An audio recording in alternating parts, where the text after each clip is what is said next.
अस्सलाम वालेकुम मेरे प्यारे दोस्तों। आज हम देखने वाले हैं कि असदुद्दीन ओवैसी साहब ने पार्लियामेंट में वक्फ बिल पर क्या बोला है। अगर आप मुसलमान हो तो इस वीडियो को लास्ट तक ज़रूर देखें, क्योंकि यह मामला हमारी मस्जिदों और खानकाहों और कब्रिस्तानों का है। तो इस वीडियो को लास्ट तक ज़रूर देखें। तो चलिए सबसे पहले इस वीडियो के माध्यम समझते हैं कि ओवैसी साहब ने पार्लियामेंट में वक्फ बिल पर क्या बोला है। तो चलिए शुरू करते हैं इस वीडियो को। स्पीकर सर, मैं ये वक्फ तरमीमी बिल की मुखालिफत में खड़ा हुआ हूँ। किसी एक शायर ने बड़ा अच्छा कहा था, जब भी ज़मीर और ज़र्फ का सौदा हो दोस्तों, जब भी ज़मीर और ज़र्फ का सौदा हो दोस्तों, कायम रहो हुसैन के इनकार की तरह। सर, ये वक्फ तरमीमी बिल भारत के गयूर मुसलमानों के ईमान पर, इबादत पर एक हमला है। नरेंद्र मोदी की हुकूमत ने इस मुल्क की सबसे बड़ी अक़लियत के खिलाफ एक ऐलान जंग कर दिया, और ये जंग ना सिर्फ मेरे जिस्म पर है, बल्कि मेरी आज़ादी पर, मेरी समाजी और माशी मार्जिनलाइजेशन पर है, मेरी शहरियत पर है। मेरे मदरसे, मस्जिदों, खानखाहों और दरगाहों को निशाना बनाया जा रहा है। और ये हुकूमत सच्चाई को नहीं बयान कर रही है कि ये तरमीमी बिल से मुसलमानों का तहफ़्फ़ुज़, तरक्की और गुर्बत का खात्मा होगा। ये सरासर झूठ है। सर, अगर आप आइन के आर्टिकल 14 को देखेंगे तो उसमें लिखा हुआ है इक्वल प्रोटेक्शन। अब आप देख लीजिए सर कि हिंदू, सिख और जैन को और बौद्ध को उनके एंडोमेंट में तहफ़्फ़ुज़ मिलेगा, क्योंकि उनका एंडोमेंट बाय यूजर बरकरार है और उनका एडमिनिस्ट्रेशन उनके हाथ में होगा कि गैर हिंदू या गैर उनके मजहब का आदमी दान भी दे सकता है उनके लिए।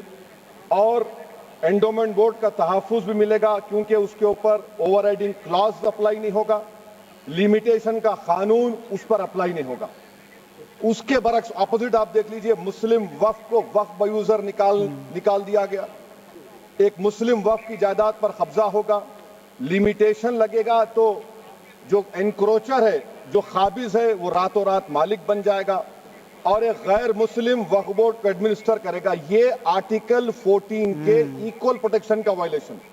अब आर्टिकल 14 में सर इक्वालिटी बिफोर लॉ भी है, और उसका कैसा वायलेशन हो रहा है कि कोई आर्बिट्ररी स्टेप नहीं ले सकता और कोई भी ऑफिशियल किसी भी तरीके से गलत आर्बिट्ररी फैसला नहीं लेगा। यहां पर आप एक डेजिग्नेटेड ऑफिसर को रखकर वो फैसला लेगा कि ये जायदाद वक्फ की है, गवर्नमेंट की है। क्या ये प्रिंसिपल्स ऑफ नेचुरल हिस्ट्री के खिलाफ नहीं है, जिसका तकर्रुर एग्जीक्यूटिव करती है? ये हमारे theory of separation of powers, Bharat के आइन का बेसिक स्ट्रक्चर का हिस्सा है। क्या इसका वायलेशन नहीं है? सर, आर्टिकल 25 का वायलेशन कैसे है कि आप मुसलमानों से वक्फ बाय यूजर छीन रहे हैं और फिर आप कर्ब कर रहे हैं वक्फ वाल औलाद को, मगर वहीं पर दूसरे धर्म के मानने वालों को उनके मजहब पर चलने की पूरी इजाजत है। लफ्ज जो आर्टिकल 25 में इस्तेमाल हुआ सर, वो इक्वली एंटाइटल्ड, यहां पर मुसलमानों के इक्वल एंटाइटल्ड नहीं हो रहा। अभी हम गृह मंत्री का, वजीर दाखिला का यहां पर उनका हमने तकरीर सुनी, यहां पर वो ये कहते हैं, वजीर दाखिला, शायद वो कटमुल्ला की जबान ना कह दे वजीर दाखिला कहने पर, वजीर दाखिला ने अपने बयान में कहा कि बोर्ड और काउंसिल जो होगा वो माने वक्फ इस्लाम से अलग है। सर, अगर ये बात सच है आपकी, तो फिर आपको यह कानून बनाने की जरूरत ही नहीं है। आप एक नॉन स्टैट्यूटरी बॉडी बना दीजिए। ये जो कानून बन रहा है ना सर, ये आर्टिकल 26 इसका सोर्स है, और आर्टिकल 26 जब इसका सोर्स है तो आर्टिकल 26 का ABCD क्या कहता है कि रिलीजियस डिनोमिनेशन को अपने मजहब के अफेयर्स खुद चलाना, मूवेबल इमूवेबल प्रॉपर्टी को लेना और एडमिनिस्टर करना। जब हिंदू धर्म को, बौद्ध धर्म को, सिखों को यह राइट दिया गया है, तो आप कैसे मुसलमानों से छीन रहे हैं? तो ये आर्टिकल 26 का ग्रेव वायलेशन है। तो सर, अब वक्फ बाय यूजर का मामला देखिए, मिनिस्टर साहब ने कहा कि एंक्रोचमेंट हो रहा है, 17,000 एंक्रोचमेंट हुए हैं। तो यही नरेंद्र मोदी की हुकूमत ने 2014 में उस वक्त के मंत्री ने एक वक्फ properties eviction of unauthorised occupants bill को इंट्रोड्यूस किया। आपने विड्रॉ कर लिया 2024 में उसको। क्यों विड्रॉ किया सर आपने? जब आप मान रहे थे कि एंक्रोचमेंट हो रहा है तो आपने बिल को विड्रॉ कर लिया। अच्छा सर, अब वक्फ बाय यूजर को आपने निकाल दिया, माने कंडीशन क्या लगाए कि अगर उसमें डिस्प्यूट होगा और गवर्नमेंट प्रॉपर्टी होगी। सर, डिस्प्यूट तो है। मिसाल के तौर पर मोहिबुल्लाह साहब जिस मस्जिद के इमाम है, पार्लियामेंट के सामने मस्जिद है सर, 123 प्रॉपर्टीज में मस्जिद है, डिस्प्यूट चल रहा है। कल कलेक्टर या डिस्ट्रिक्ट ऑफिसर बोलेगा कि भाई साहब ये गवर्नमेंट प्रॉपर्टी है, स्टिकर लगा दिया जाएगा, मस्जिद बंद, गवर्नमेंट प्रॉपर्टी हो गई, होगी ना सर। अब ये बताइए, आप जब से यहां पर पूरे बीजेपी रूलिंग पार्टी हमको ज्ञान दे रहे हैं कुछ नहीं होगा, कुछ नहीं होगा, मैं दलील के साथ बता रहा हूं आपको। ये मस्जिद दिल्ली गवर्नमेंट बोलती हमारी है, वक्फ दिल्ली वक्फ बोलता हमारी है, तो सर वक्फ बाय यूजर, अगर मैं अपनी गवर्नमेंट के खिलाफ वक्फ बोर्ड वक्फ बाय यूजर इस्तेमाल नहीं करेगा तो क्या है सर। अच्छा, ये अमेंडमेंट जब हो जाएगा तो मुझे कहने दीजिए सर, सिर्फ प्राचीन मंदिरों की हिफाजत होगी, मस्जिदों की नहीं होगी। अब सर आप आ जाइए, अगर डिस्प्यूट मेरा एंशिएंट मॉन्यूमेंट से वक्फ का, एक मिसाल दे रहा हूं, दिल्ली में 172 वक्फ प्रॉपर्टीज एएसआई कंट्रोल में है, मैं तो हार ही गया वो, क्योंकि मेरे पास डॉक्यूमेंट नहीं है। आप कह रहे हैं कि डॉक्यूमेंट चढ़ाओ, अगर मेरा गवर्नमेंट से डिस्प्यूट चल रहा है मैं तो क्लेम ही नहीं कर सकता, क्योंकि आप जज बनेंगे, आप ही फैसला करेंगे, और जब तक आप फैसला नहीं करते वो वक्फ की प्रॉपर्टी नहीं होगी। वो प्रोविजन डाल दिया आपने। अच्छा, अगर मेरा डिस्प्यूट एंक्रोचर से होगा सर, तो एंक्रोचर में तो आपने तो 107 को डिलीट कर दिया, आप रातों रात खाबिज को, एनक्रोचर को मालिक बना रहे हैं। सर मैं ये पूछना चाहता हूं आपके जरिए हुकूमत से, एक मुंबई में एक बहुत बड़े दौलतमंद है,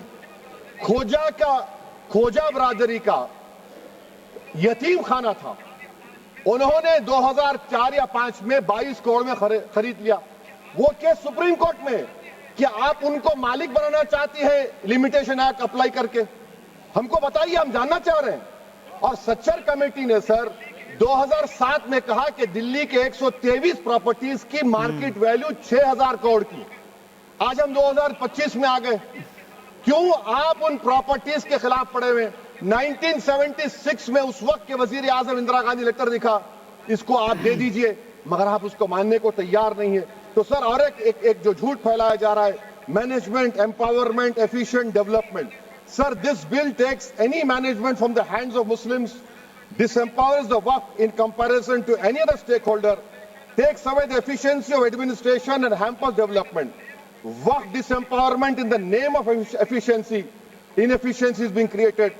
The progress of development from pre-independence till today is sought to be destroyed. Sir अभी हमारे होम मिनिस्टर साहब ने फजल पुकाया केस का जिक्र किया। सर मैं आपसे गुजारिश करूंगा कि होम मिनिस्टर जरा अच्छे लोगों को रखकर इंफॉर्मेशन ले।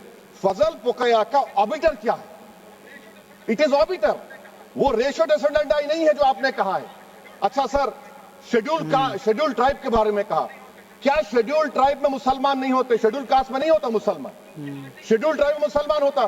तो क्या आर्टिकल 25 मेरा चला गया, आर्टिकल 26 चला गया, आर्टिकल 14 चला गया, 15 चला गया, 29 चला गया? लक्षद्वीप का एक मुसलमान एमपी है, क्या उसको राइट नहीं है क्योंकि ट्राइबल है? क्या कह रहे हैं आप? इस ऐवान को क्यों गुमराह कर रहे हैं आप शेड्यूल ट्राइब के नाम पर? सर और एक चीज जो आपको बता रहा हूं सर, अब आप जब आर्टिकल 26 से मेरा सोर्स है, तो आप सेंट्रल वक्फ काउंसिल में 22 में से 10-11 आप नॉन मुस्लिम को बना सकते हैं। रिलीजन न्यूट्रल आपने कह दिया, और आप बनाएंगे, क्यों बनाएंगे आप? स्टेट वक्फ बोर्ड में 7 नॉन मुस्लिम होंगे और 4 मुसलमान क्यों होंगे? क्योंकि आप लॉ में 95 में डायरेक्ट मैनेजमेंट में ले सकते हैं 5 साल के लिए। आप वक्फ बाय यूजर को आप कलेक्टर डिस्ट्रिक्ट ऑफिसर बोलेगा ये वक्फ की प्रॉपर्टी नहीं है, तो वो वक्फ बोर्ड खामोश बैठ जाएगा, कुछ एक्शन ही नहीं लगा, क्योंकि वो आपके प्यादे हैं। अच्छा, जब आप नॉमिनेट करेंगे सर मैं मोदी गवर्नमेंट के खिलाफ नो कॉन्फिडेंस ला सकता हूं, मगर वक्फ बोर्ड का चेयरमैन जो नॉमिनेट होगा उसके खिलाफ नो कॉन्फिडेंस नहीं ला सकते, हम बिल्कुल नहीं ला सकते। क्या मजाक है बताइए आप? ये डेमोक्रेसी है। नॉमिनेट भी स्टेट गवर्नमेंट करेगी, वो अगर डिक्टेटर बन जाएगा जैसा आज भारत में हो रहा है, तो वो भी नहीं हटेगा।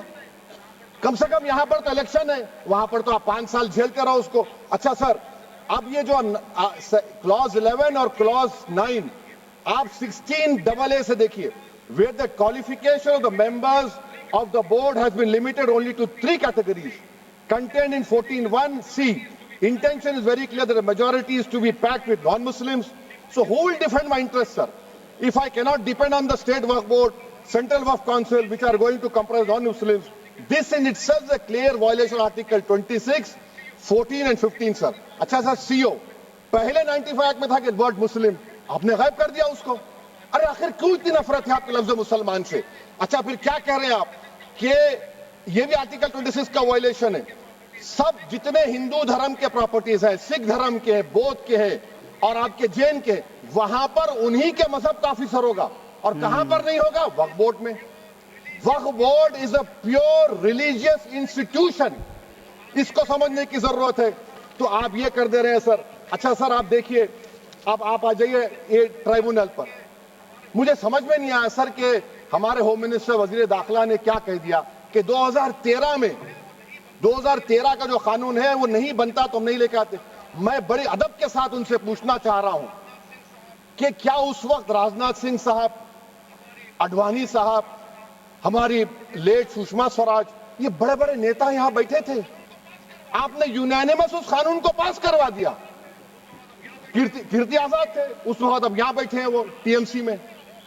तो क्या आप गलत थे या वो गलत थे? हमको बता दीजिए, आप बता दीजिए। क्योंकि अगर अडवाणी आपके लिए बहुत बड़ा नेता है, मेरे लिए नहीं हो सकते, आपके लिए आपने पद्मश्री दिया उनको। मोहतरमा सुषमा स्वराज की जबरदस्त तकारीर का मैं कायल हूं। वो बैठकर उस 2013 को यूनानिमस पास कर दिए। मुझे कंफ्यूजन है कि क्या अमित शाह, नरेंद्र मोदी बड़े हैं या अडवाणी बड़े हैं? आपके लिए आप तय कर लीजिए।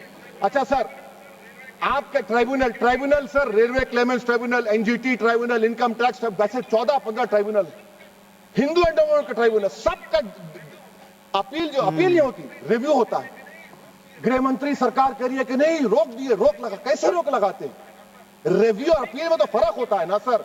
आप ही कह रहे हैं कि पूरे कोर्ट्स में बैकलॉग है और आप अपील कर रहे हैं। अच्छा सर, रिटायर्ड डिस्ट्रिक्ट जज 95 में सिटिंग डिस्ट्रिक्ट जज था, जो एडमिनिस्ट्रेटिव कंट्रोल था सीजीआई साहब, उसको निकाल दिए।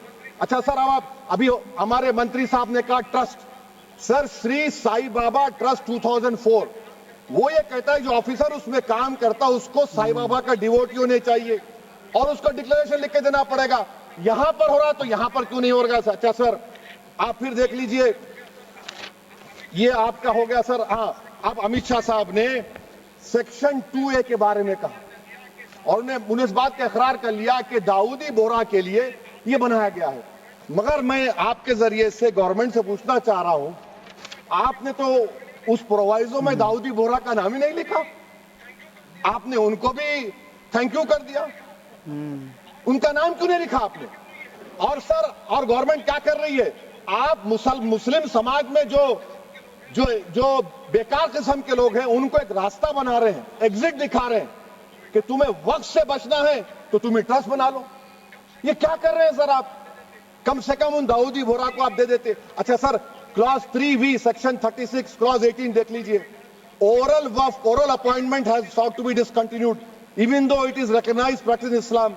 Muslim personal law is recognized oral waqf and 1937 Shariat Application Act. Sir, आप क्लॉज 39 पर आ जाइए। 5 साल के लिए मुसलमान। मैं किरण रिजिजू से पूछना चाहता हूं, सर दाढ़ी रखे तो मुसलमान प्रैक्टिसिंग है या क्लीन शेव आपकी तरह है? तो बताइए हमको, प्रैक्टिसिंग क्या होगा? अच्छा, किसी को पकड़ के मॉब लिंच कर दिया और बोले कि JSR का नारा लगाया, और वो JSR का नारा लगाया तो क्या मुसलमान रहेगा? नहीं रहेगा। या फिर देश के प्रधानमंत्री ने कहा था कपड़े देखकर पहचानो, तो क्या कपड़े देखकर आप कह देंगे? अच्छा, अगर कोई क्रिश्चियन हिंदू धर्म कबूल करता है तो क्या वो मंदिर को नहीं दे सकता प्रॉपर्टी? फिर भारत के संविधान में आर्टिकल 300 क्यों है सर? राइट टू इक्वालिटी क्यों है? फ्रीडम ऑफ रिलीजन क्यों है? 5 साल कहां से लाएंगे? अच्छा सर, और एक चीज सर, और एक चीज मैं आपको बोल के खत्म कर दूंगा सर। इस बिल में वक्फ औलाद का सर, इसमें आप देखिए clause 432, the creation of waqf al-awlad shall not result in denial of inherent rights to heirs, including women heirs or the waqif or any other right of person. Sir, ये article 25 का violation है, शरीयत application act 37 का violation, article 300A का violation है। अच्छा, हिंदू धर्म में सेल्फ एक्वायर्ड प्रॉपर्टी को एक हिंदू, अब उसके फर्ज के 2 बच्चे हैं, वो एक को अपनी पूरी दौलत दे सकता है, कोई रोक टोक नहीं। वो कहेगा नहीं मैं घर के बच्चों को नहीं दूंगा, मोहल्ले के गरीब को दे दूंगा, वो भी कोई रोक टोक नहीं है। वहां पर आपको बच्चों की फिक्र नहीं है। जब मैं अपनी प्रॉपर्टी को अल्लाह को मालिक बनाकर दे रहा हूं, आप कह रहे बच्चों की फिक्र नहीं है। इतनी मोहब्बत आप बिल्किस बानो से दिखा देते तो आपके लिए दुआएं देती आपके लिए। तो सर आप दूसरी बात आप देख लीजिए सर, आखिरी बात कहकर मैं अपनी बात को मुकम्मल कर रहा हूं सर। नहीं सर मैं मुकम्मल कर रहा हूं। स्पीकर साहब बहुत टाइम दे दिए। सर आप देखिए इसमें अमित शाह साहब बोले कि इतनी प्रॉपर्टीज का कब्जा हुआ, चोरी हुई, ये हुआ। सर क्लास 2652A सेक्शन, अगर कोई प्रॉपर्टी बेचता है 2 साल की सजा थी, आपने क्या कर दिया, उसको 6 महीने कर दिया। नॉन वेलेबल था, आपने वेलेबल कर दिया। सेक्शन 40 की बात करते हैं। सेक्शन 40 में सर हमको जो ज्वाइंट वर्किंग कमेटी का जो नोट्स दिए, उसमें मिनिस्ट्री ऑफ माइनॉरिटी अफेयर्स ने कहा कि 30 साल में 515 केसेस सेक्शन 40 के और सिर्फ 8 लोग कोर्ट को गए। वक्फ यूजर का कानून तेलंगाना आंध्रा में है, सेक्शन 40 का कानून तमिलनाडु 63 है, आंध्र प्रदेश में 43 है। और सर आप डायरेक्शन दे रहे हैं। अच्छा क्लॉज 4218B देखिए सर, आप रूल बना रहे हैं, कोऑपरेटिव फेडरेशन के खिलाफ है, इतना रूल बना रहे हैं। और आखिर में सर मैं आपको बताना चाह रहा हूं स्पीकर साहब, ये बिल का मकसद सिर्फ मुसलमानों को जलील और रुस्वा करना है, मुसलमानों को दूसरे दर्जे का शहरी बनाने का इनका मकसद है। सर अगर आप हिस्ट्री को पढ़ेंगे तो महात्मा गांधी उस वक्त के व्हाइट अफ्रीका में सफेद फार्म अफ्रीका के कानून को महात्मा गांधी ने कहा था कि ये मेरा कॉन्शियंस उसको मानता नहीं, मैं इस कानून को कबूल नहीं करता हूं। तो महात्मा गांधी ने क्या किया, उन्होंने उस कानून को फाड़ दिया। तो मैं गांधी की तरह इस कानून को फाड़ता हूं। ये अनकॉन्स्टिट्यूशनल है सर। इस देश में झगड़े पैदा करने का काम बीजेपी करना चाहती है मस्जिद और मंदिर के नाम पर, इसीलिए मैं इसका कंडेम करता हूं। और मैं आपसे गुजारिश करता हूं कि मैंने अपने 10 अमेंडमेंट दी हैं, आप इसको कबूल करिए सर, मुझे बोलने का मौका दीजिए और उस पर डिवीजन का मैं डिमांड भी करूंगा। Thank you sir. बहुत ही उम्दा स्पीच दिया असदुद्दीन ओवैसी साहब ने पार्लियामेंट में। इसी तरह के शेरों की ज़रूरत है हमें पार्लियामेंट। अगर आप चाहते हैं कि वक्फ बिल वापस हो तो इस वीडियो को ज़्यादा से ज़्यादा शेयर करें और हाँ, इस वीडियो को लाइक करके चैनल को सब्सक्राइब जरूर करें ताकि यह वीडियो हर मुसलमान तक सर्कुलेट हो सके। तो मिलते हैं नेक्स्ट वीडियो में, तब तक अपना ख्याल रखें।